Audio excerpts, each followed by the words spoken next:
पतझड़ के बाद बसंत। 16-17 साल की उम्र में भले बुरे की समझ तो होती नहीं है, उस पर मन में उमड़ रहे ये नए जज्बात।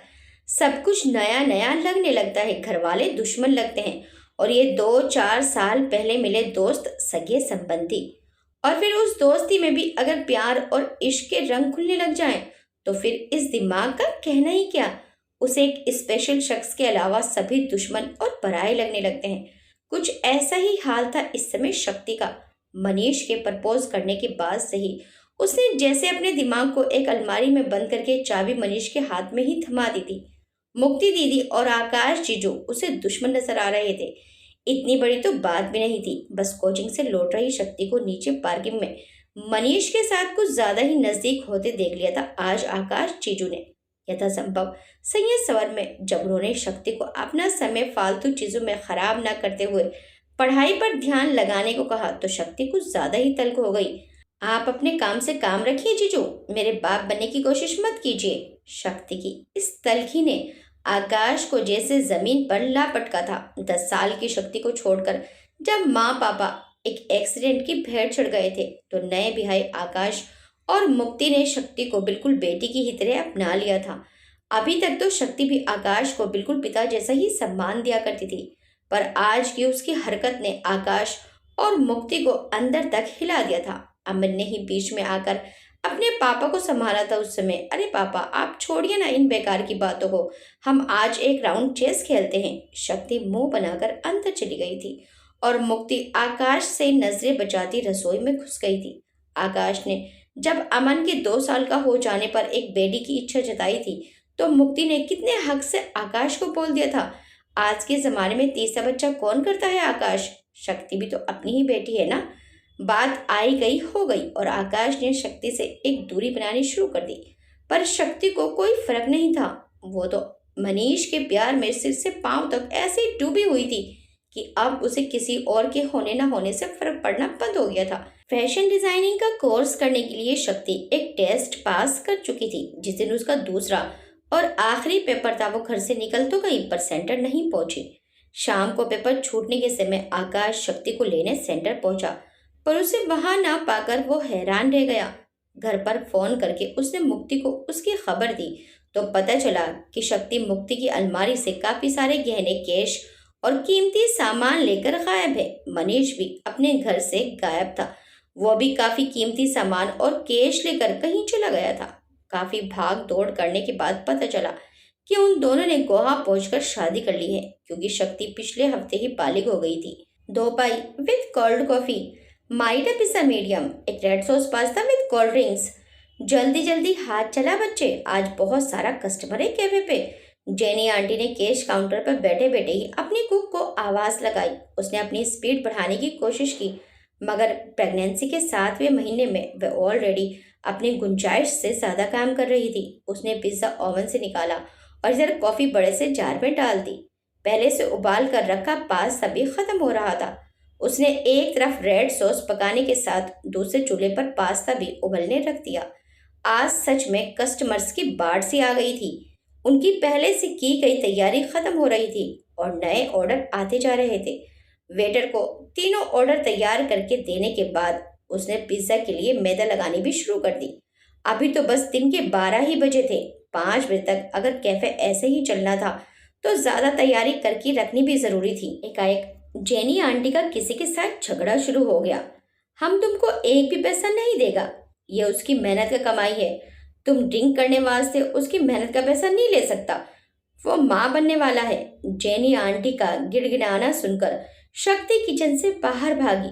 7वें महीने में उसका इस तरह भागना बच्चे के लिए बिल्कुल सही नहीं था, पर मनीष और जेनी आंटी की बहस बढ़ती जा रही थी। तुझसे मतलब बुड्ढी, इतना ही तरस आ रहा है मेरी बीवी पर, तो क्यों उससे काम कराती है? घर बैठ के पैसे भेज दिया करना। मनीष ढिठाई दिखाता बोला। शक्ति बीच बचाव में आगे आई तो मनीष ने उसे तेजी से धक्का दे दिया। आह! शक्ति की चीख सुनकर मनीष घबरा गया और वहां से भाग गया।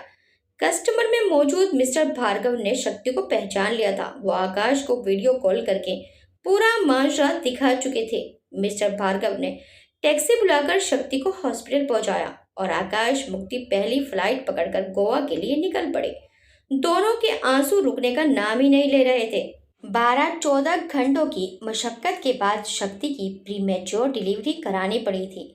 माँ और बच्ची दोनों की हालत गंभीर बनी हुई थी। मुक्ति और आकाश बराबर शक्ति को संभालने में लगे रहे। 2 दिन बाद जब शक्ति को होश आया तो वो मुक्ति और आकाश से नजरें भी नहीं मिला पा रही थी।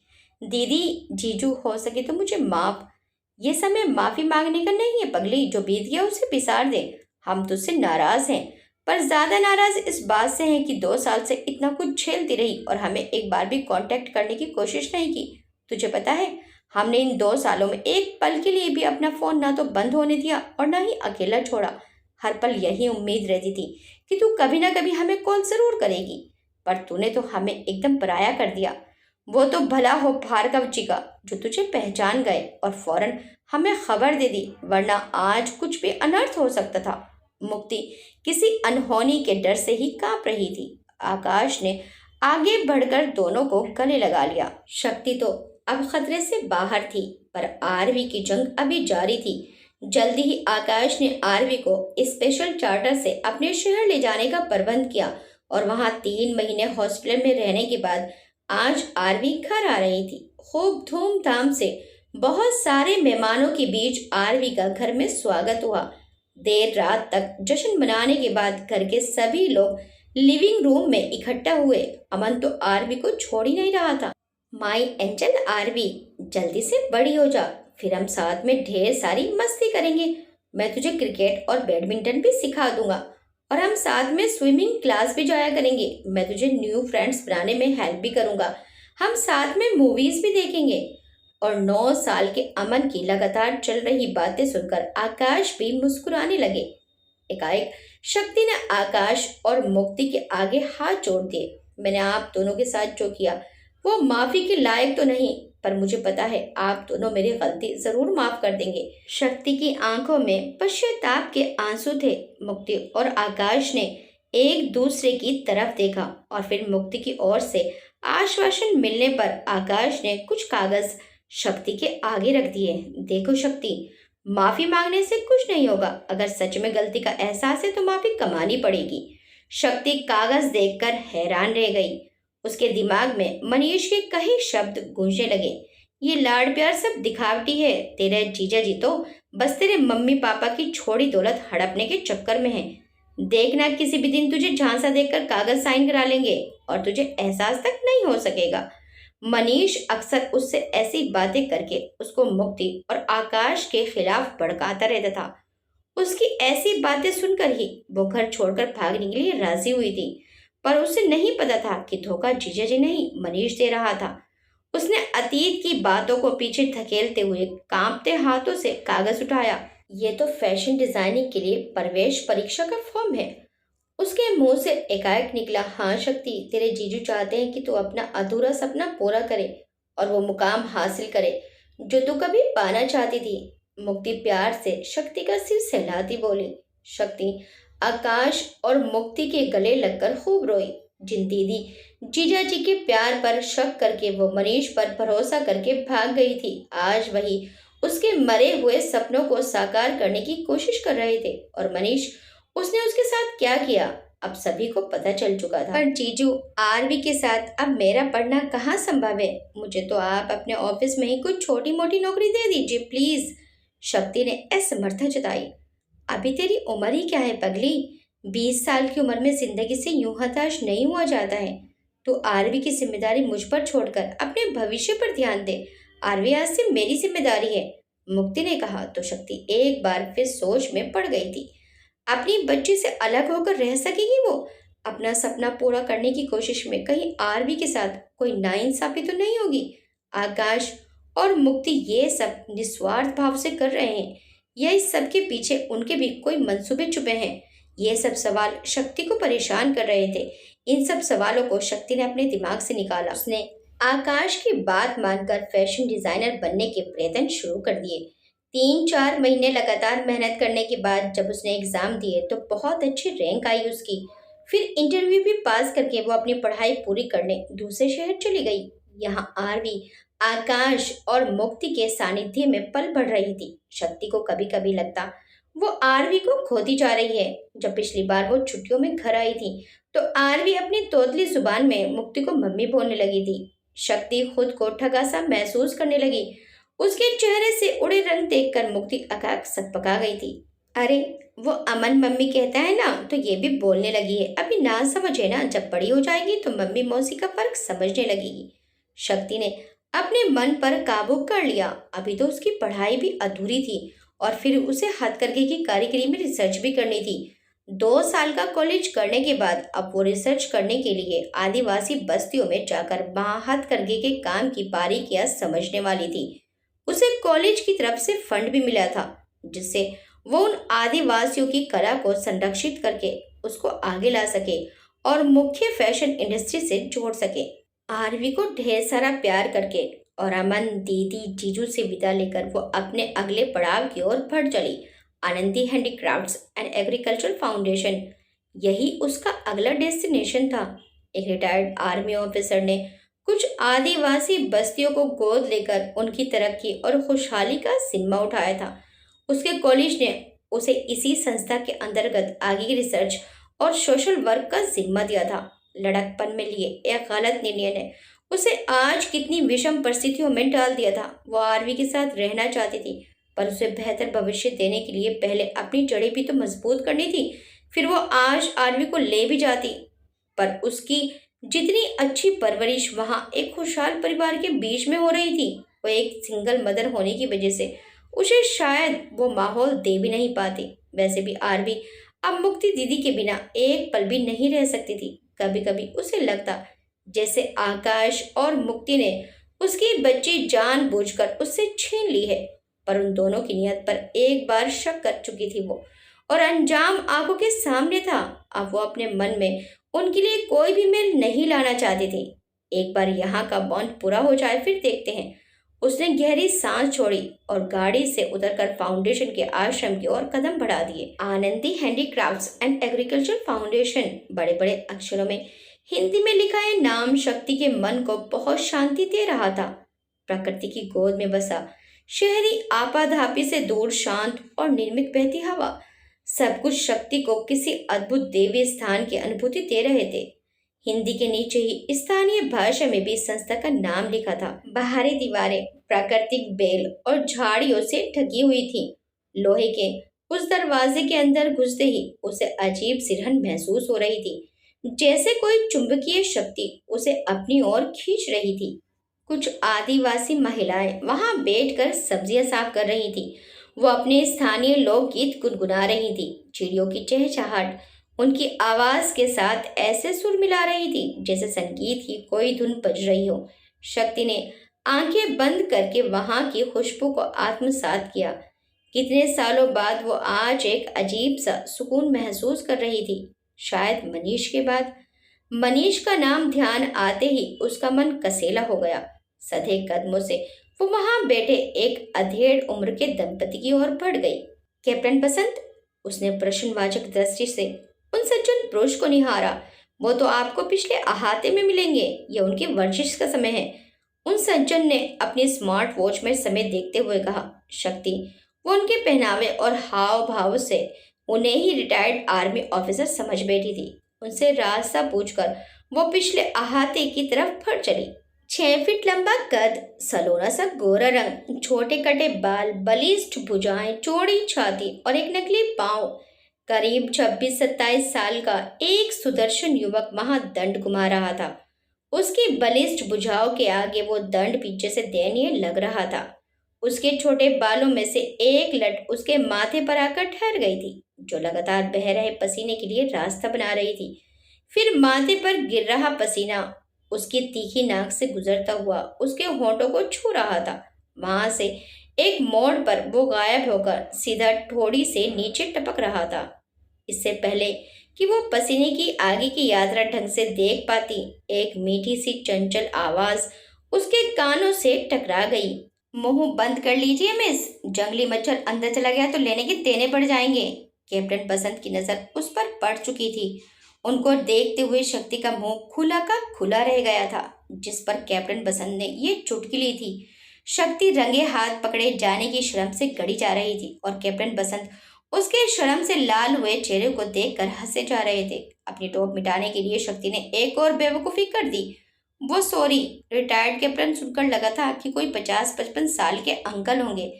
कहते ही अपनी बेवकूफ़ी का एहसास उसे हो गया। कैप्टन की तरफ से हंसी का एक और फुवारा उठा और शक्ति ने शर्मिंदगी से अपना चेहरा फाइल के पीछे छुपा लिया। पूरा आश्रम घूम लेने के बाद बसंत शक्ति को अपने ऑफिस में लेकर आ गया। ऑफिस में घुसते ही शक्ति तो छोटे बच्चे की तरह उत्साहित होकर ऑफिस की दीवारों पर लगी तस्वीरें और मेडल्स ट्रॉफी देखने लगी। सेना में मिले कई पुरस्कार, फिर इस संस्था के लिए मिले इतने सम्मान के बीच लगे परमवीर चक्र देखकर शक्ति अभिभूत हो गई। ये 2 परमवीर चक्र, ये तो मरने के बाद, शक्ति कहते हुए खुद ही रुक गई। बसंत से मिलने के बाद वो पता नहीं कितनी बेवकूफ़ियाँ कर चुकी थी। हाँ, एक तो आनंदी का है मेरी पत्नी, दूसरा मुझे मिला। अपना पैर गंवा देने के बाद बसंत कुछ भावुक हो गया। शक्ति ने फौरन बात बदल दी। वैसे कमाल हो तुम भी, 24-25 की उम्र में कौन इतने इनाम और मेडल इकट्ठे कर पाता है? 30। बसंत फिर शरारत से मुस्कुराया।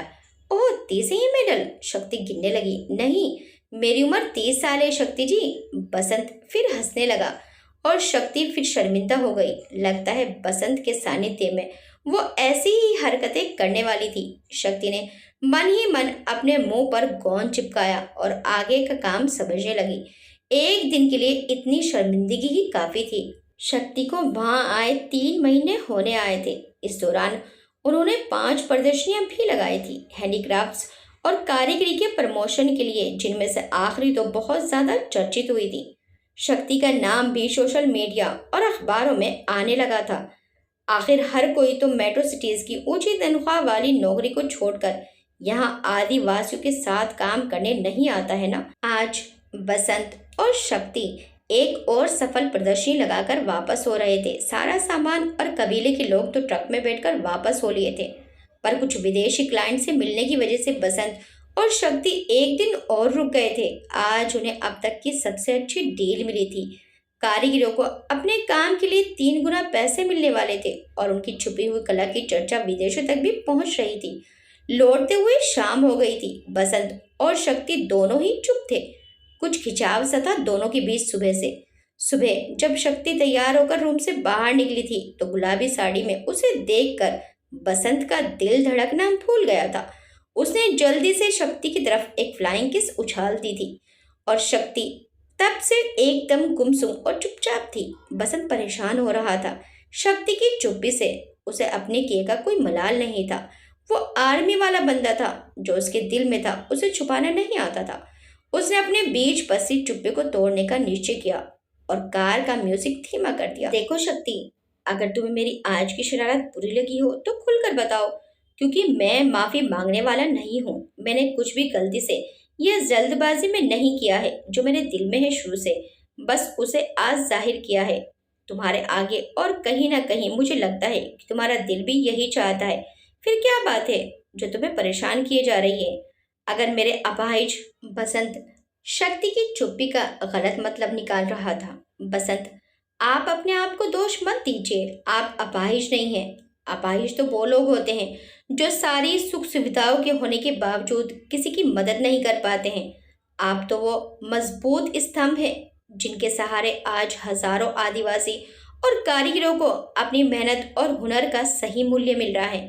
पर आप गलत डाल पर फूल लगाने की कोशिश कर रहे हैं। मैं वो डाल हूँ जिस पर प्यार के मौसम के बाद धोखे का पतझड़ भी गुजर चुका है। आप कितना भी प्रयास कर लें, दोबारा यहाँ फूल खिलने मुश्किल ही है। शक्ति ने अपने अंदर चल रहे तूफान को बसंत से छुपाने की असफल कोशिश की। शक्ति, पतझड़ के बाद ही तो बसंत आता है ना।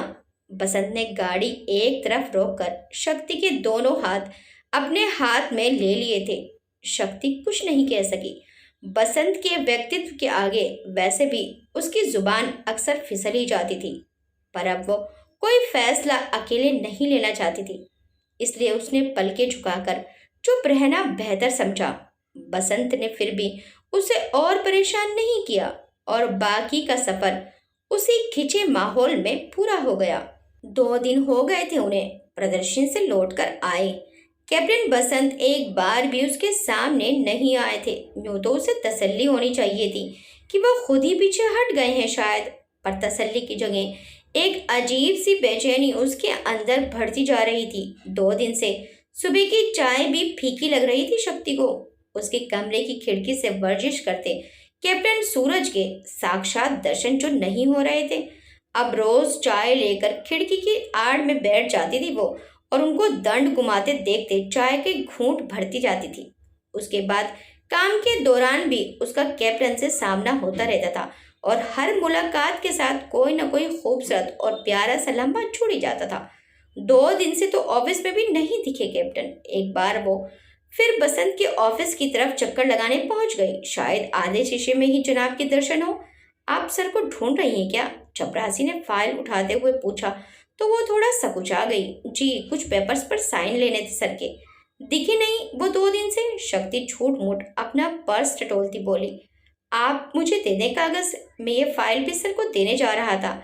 आपके कागज भी करा लाऊंगा। सर तो अभी हफ्ता भर नहीं आएंगे, उन्हें टाइफाइड हुआ है।